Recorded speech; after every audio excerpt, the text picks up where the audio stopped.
കേരള രാഷ്ട്രീയത്തിൽ ചില അക്കങ്ങൾക്ക് ചില കഥകൾ പറയാനുണ്ട്. ചിലത് വിജയത്തിൻ്റെതാണെങ്കിൽ ചിലത് വലിയ തകർച്ചകളുടേതാണ്. കോൺഗ്രസിനെ സംബന്ധിച്ച് 63 എന്നത് കേവലം ഒരു സംഖ്യയല്ല, അതൊരു ചരിത്രമാണ്. സ്വന്തമായി ഭൂരിപക്ഷമുണ്ടായിട്ടും തകർന്നുപോയ കേരളത്തിലെ അവസാനത്തെ ഏകകക്ഷി മന്ത്രിസഭയുടെ കഥ.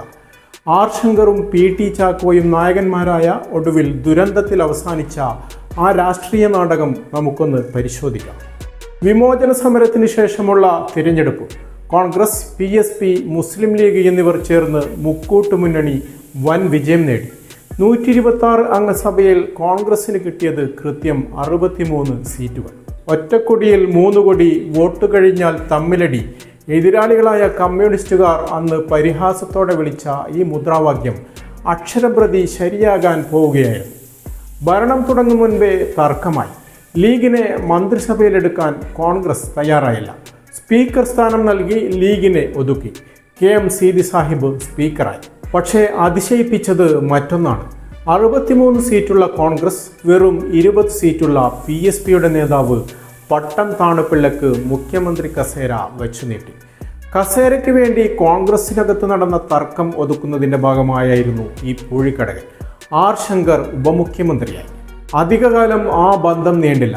പട്ടം താണുപിള്ളയുടെ ഏകാധിപത്യ സ്വഭാവം കോൺഗ്രസിനെ ചൊടിപ്പിച്ചു. ഒടുവിൽ ഹൈക്കമാൻഡ് ഇടപെട്ട് പട്ടത്തെ പഞ്ചാബ് ഗവർണറാക്കി നാടുകടത്തി. പിന്നീട് ആർ ശങ്കർ കേരളത്തിൻ്റെ മുഖ്യമന്ത്രിയായി. കേരളത്തിലെ ആദ്യത്തെയും അവസാനത്തെയും കോൺഗ്രസ് ഏകകക്ഷി മന്ത്രിസഭ. ഉച്ചക്കഞ്ഞിയും പ്രീ ഡിഗ്രിയും വാർദ്ധക്യകാല പെൻഷനുമൊക്കെ കൊണ്ടുവന്നത് ഈ സർക്കാരാണ്. പക്ഷേ ഭരണത്തെക്കാൾ വലിയ പോര് നടന്നത് പാർട്ടിക്കുള്ളിലായിരുന്നു. ശങ്കറും ആഭ്യന്തരമന്ത്രി P.T. ചാക്കോയും അന്ന് ജ്യേഷ്ഠാനുജന്മാരെ പോലെയായിരുന്നു. എന്നാൽ ഒരു കാർ അപകടം എല്ലാം മാറ്റിമറിച്ചു. തൃശ്ശൂരിൽ വെച്ച് ചാക്കോ ഓടിച്ച കാർ ഒരു ഉന്തുവണ്ടിയിൽ തട്ടി. കാറിൽ ഒരു സ്ത്രീ ഉണ്ടായിരുന്നു എന്ന വാർത്ത കാട്ടുതീ പോലെ പടർന്നു. ചാക്കോയുടെ ശത്രുക്കൾ അത് ആഘോഷമാക്കി. ഒടുവിൽ സ്വന്തം സുഹൃത്തായ മുഖ്യമന്ത്രി ശങ്കർ തന്നെ പറഞ്ഞു, എനിക്ക് ചാക്കോയിൽ വിശ്വാസം നഷ്ടപ്പെട്ടു. 1964 ഫെബ്രുവരിയിൽ ചാക്കോ രാജിവെച്ചു.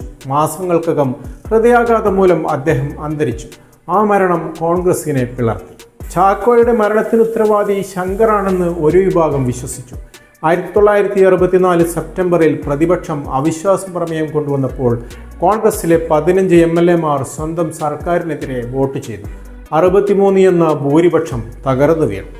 ആ 15 പേർ പുറത്തുപോയി കേരള കോൺഗ്രസ് രൂപീകരിച്ചു. അതോടെ കേരളത്തിൽ കോൺഗ്രസിൻ്റെ ഏകകക്ഷി ഭരണത്തിന് അന്ത്യമായി.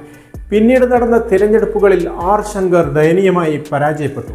അദ്ദേഹത്തിൻ്റെ രാഷ്ട്രീയ ജീവിതം തന്നെ അവിടെ അവസാനിച്ചു. വർഷങ്ങൾക്കിപ്പുറം വീണ്ടും 63 എന്ന സംഖ്യ കോൺഗ്രസ് ചർച്ചകളിൽ വരുന്നുണ്ടെങ്കിൽ അതിന് പിന്നിൽ ഈ കൈപ്പേറിയ ചരിത്രമുണ്ട്. ഒരു പാർട്ടിയെ പിളർത്തുകയും പ്രഗത്ഭരായ നേതാക്കളുടെ കരിയർ നശിപ്പിക്കുകയും ചെയ്ത ആ 63 ചരിത്രം ആവർത്തിക്കുമോ, അതോ ഇതൊരു വെറും അന്ധവിശ്വാസം മാത്രമാണോ? നിങ്ങളുടെ അഭിപ്രായങ്ങൾ താഴെ കമന്റ് ചെയ്യുക. കൂടുതൽ വാർത്തകൾക്കും വിശേഷങ്ങൾക്കും ന്യൂസ് ടൈഗ് ലൈവ് TV സബ്സ്ക്രൈബ് ചെയ്യുക.